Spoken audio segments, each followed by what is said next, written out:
ଭାଗିନୀଟା ଭାଇ, ବହୁତ ଭାଗିନୀଟା। ଛାଡ଼ ସେସବୁ କଥା ଛାଡ଼ ମୁଁ ରାକ୍ଷୀ ପିନ୍ଧାଇ ଦେବି ଆଉ ଆରିସା ପିଠା ବି। ଆଚ୍ଛା ମୋ ମା ତ ତା ରୋଷେଇ ଘରକୁ ଯିବା ପାଇଁ ତତେ ମନା କରୁଛି, ମୋ ପାଇଁ ଆରିସା ପିଠା ତିଆରି କରିଲୁ କେମିତି?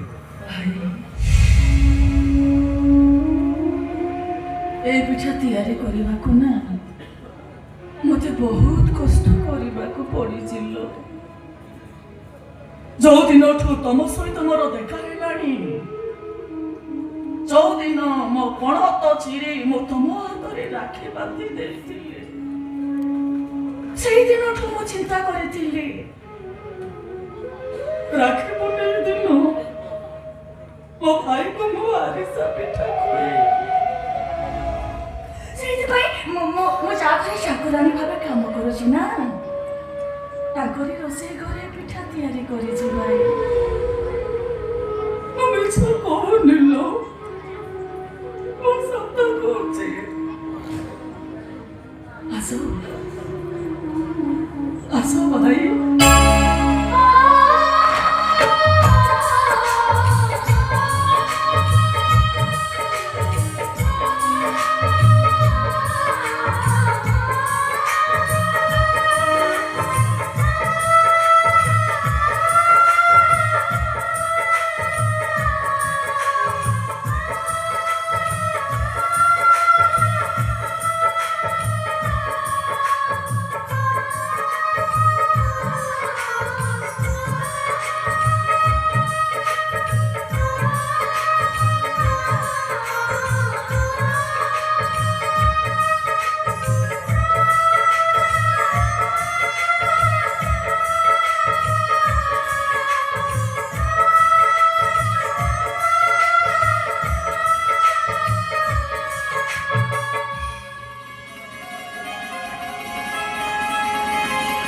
आज बहुत